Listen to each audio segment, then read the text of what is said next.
வீடியோவில் நம்ம 12 ராசியும் லக்னத்துக்கும் திருமண வாழ்க்கை எப்படி இருக்கும் அப்படிங்கிறத நம்ம பார்க்குறோம். முதல்ல திருமண வாழ்க்கை அப்படின்னா என்ன அப்படின்னு கேட்டிங்கன்னா, ஒரு ஆணும் ஒரு பெண்ணும் சேர்ந்து வாழ்வது தான் திருமண வாழ்க்கை அப்படின்னு பேர். அதாவது ஒரு பருவ வயதை அடைந்த ஒரு ஆணும் பருவ வயதை அடைந்த ஒரு பெண்ணும் முறைப்படி சமூகத்தில் கணவன் மனைவியை வாழ்கிறதுக்கான ஒரு அந்தஸ்தை கொடுக்கறது தான் திருமண வாழ்க்கை அப்படிங்கிறது.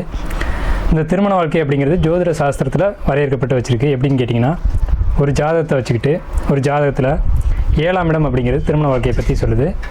இந்த 7ஆம் இடம் திருமண வாழ்க்கையை பற்றி அவர் எப்படி வாழ்வாங்க, திருமண வாழ்க்கையில் நல்லபடியாக இருப்பாங்களா, இல்லை ஏதேனும் இடர்பாடுகள் இருக்குமா அப்படிங்கிறத சொல்லிடுது. இந்த திருமணம் அப்படின்ற ஒரு மனைவி எப்படி அமைவாங்க, எந்த திசையிலிருந்து அமைவாங்க, எத்தனை உடன்பிறப்புகளோடு சேர்ந்து இருப்பாங்க, இப்படிங்கிறதெல்லாம் 7ஆம் இடம் சொல்லிடுது. அப்படி திருமணம் செய்யப்பட்ட மனைவி அல்லது கணவன் குடும்பமாக இருந்து வாழ்வாங்களா, நீண்ட காலம் அவங்களுடைய திருமண வாழ்க்கை பயணிக்குமா அப்படிங்கிற ஒரு விஷயத்தை எங்கே சொல்லப்பட்டிருக்கு அப்படின்னா, 7க்கு 5ஆம் இடமான 11ஆம் இடமும் 2ஆம் இடமும் தீர்மானம் செய்யுது. இந்த 2ஆம் இடம் ஒருத்தருக்கு வலிமையாக இருந்துச்சுன்னு சொன்னால் அவங்களுக்கு திருமண வாழ்க்கை ரொம்பவுமே சுபிட்சமாக இருக்கும். கணவன் மனைவி குழந்தைகளோட திருமண வாழ்க்கை நல்லபடியாக அமையும். அதே சமயத்தில் 7ஆம் இடம் வலுவாகி 2ஆம் இடம் வலு குறைந்திருந்தால் திருமணம் செய்து கணவன் ஒரு பக்கமும் மனைவி ஒரு பக்கமும் வாழ்வாங்க. குழந்தைகள் அப்படிங்கிறது கொஞ்சம் தாமதமாக கிடைக்கும் அப்படின்ற ஒரு அமைப்பு ஜோதிட சாஸ்திரத்தில் சொல்லப்பட்டிருக்கு. ஸோ இதில் ஒவ்வொரு லக்னங்களுக்கும் 12 லக்னம், அதாவது மேஷம் முதல் மீனம் வரைக்கும் 12 லக்னத்துக்கும் திருமண வாழ்க்கை எப்படி இருக்கும் அப்படிங்கிறத நம்ம பார்க்க இருக்கோம். அதே மாதிரி ஒவ்வொரு நட்சத்திரத்துக்குமே நம்ம திருமண வாழ்க்கையை தனித்தனியாக எடுக்கலாம். எப்படின்னு கேட்டிங்கன்னா, அஸ்வினி நட்சத்திரம் அப்படின்னு சொல்லிட்டோம்னா காதல் திருமணம் தான் அதிகமாக நடக்கும். இது பொதுவான கருத்து தான். காதல் திருமணத்துக்கு தான் அதிகமான வாய்ப்பு உண்டு. அதே மாதிரி திருமண வாழ்க்கையில் ஏமாறுவாங்க, ஏமாற்றப்படுவாங்க. அவசரப்பட்டு திருமணம் செஞ்சு அவதிப்படுறது அஸ்வினி தான். அதே மாதிரி பரணி நட்சத்திரம் பார்த்துக்கிட்டிங்க அப்படின்னா காதல் திருமணத்துக்கான வாய்ப்புகள் அதிகமாக இருக்கும். பரணி அப்படின்னாலே காதல் திருமணங்கள் அப்படின்ற மாதிரி இருக்கும். திருமண வாழ்க்கை அவ்வளோ சுபிட்சமாக இருக்காது அப்படின்னு கூட சொல்லலாம். சரி, இதே கார்த்திகை நட்சத்திரத்தை எடுத்துக்குவோம். கார்த்திகை நட்சத்திரம்னா சொல்ல முடியாத திருமண வாழ்க்கை அவங்க அமைப்புக்குள்ளே இருக்கும். எப்படின்னு கேட்டிங்கன்னா, தப்பாக எடுத்துக்கூடாது. முருகனை எடுத்துக்கலாம். நீங்கள் உதாரணத்துக்கு 2 திருமணம் நடந்ததுங்களா, அது மாதிரி சொல்ல முடியாத திருமண வாழ்க்கைக்கான அமைப்பு அப்படிங்கிறது கார்த்திகை நட்சத்திரத்துக்கு உண்டு. இப்படி நாம் ஒவ்வொரு நட்சத்திரத்துக்குமே திருமண வாழ்க்கையை எடுத்துகிட்டே போகலாம். ரோகிணி அப்படின்னு எடுத்துக்கிட்டிங்கன்னா திருமண வாழ்க்கை எப்படி இருக்கும் அப்படின்னு கேட்டிங்கன்னா, பலதார திருமண யோகம் அப்படின்னு சொல்லலாம். அது என்ன சார் பலதாரத்தில் திருமண யோகம் அது அப்படின்னு கேட்டிங்கன்னா, அப்படிலாம் உண்டு. அதாவது காதல் திருமணம் அப்படின்ற மாதிரி அது ஒரு ட்ராக்கில் போகும். ஸோ இந்த மாதிரியும் நம்ம எடுக்கலாம் அப்படிங்கிறது தான் நம்ம உதாரணம் கொடுத்துருக்கோம். சிம்மம் 12 லக்னங்களுக்கான ராசி, அதாவது திருமண வாழ்க்கையை பற்றி பார்த்துட்ருக்கோம். அதில் சிம்ம ராசி அல்லது சிம்ம லக்னத்துக்கான திருமண வாழ்க்கை எப்படி இருக்கும் அப்படின்ற பொது பலன்களை நம்ம பார்த்துட்ருக்கோம். சிம்மம் பொதுவாகவே தான் அப்படின்ற எண்ணம் இருக்கும், கௌரவம் பார்ப்பாங்க, நிர்வாகத்திறன் இருக்கும், உழைக்காமல் பதவி அடையணும், பதவின்ற எண்ணம் அவங்களுக்கு அதிகமாக உண்டு. உழைக்காமல் ஒரு விஷயத்தை அடையணும் அப்படின்ற எண்ணம் சிம்மத்திட்ட உண்டு. ஸோ இந்த மாதிரியான கேரக்டர் உள்ள ஒரு சிம்மத்துக்கு என்ன மாதிரியான திருமண வாழ்க்கை அமையும் அப்படின்னு பார்த்தீங்கன்னா, என்ன தான் நீங்கள் நல்லபடியாக திருமணம் பண்ணி வச்சாலும் அதில் ஒரு குறை அப்படின்ற மாதிரியான எண்ணத்தில் தான் சிம்மம் வாழ்ந்துக்கிட்டு இருக்கோம். மனைவியை பார்த்தாலே சிம்மத்துக்கு பிடிக்காது. இருதார அமைப்பு அப்படின்றது சிம்மத்துக்கு உண்டு. என்ன தான் மனைவி அழகாக இருந்தாலும் இன்னும் கொஞ்சம் அழகாக இருந்துக்கலாமே அப்படின்ற எண்ணம் சிம்மத்துக்கு உண்டு.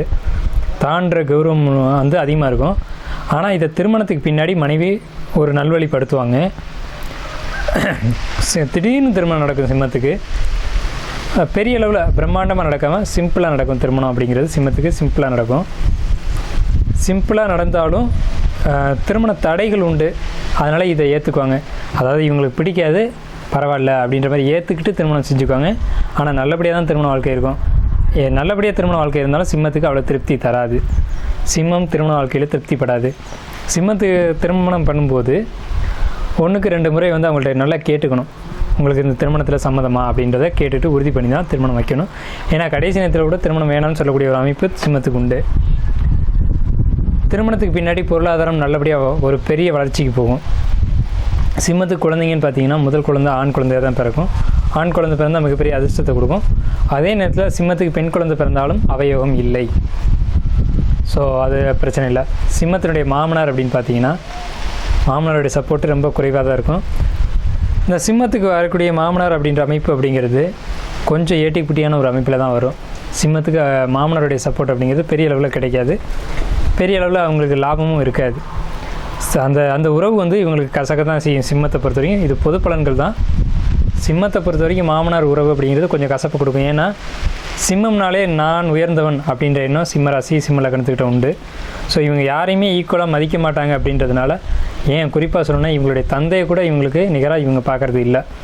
எல்லாரையும் விட நான் மட்டுமே உயர்ந்தவன் அப்படின்ற எண்ணம் சிம்ம ராசிக்கு உண்டு.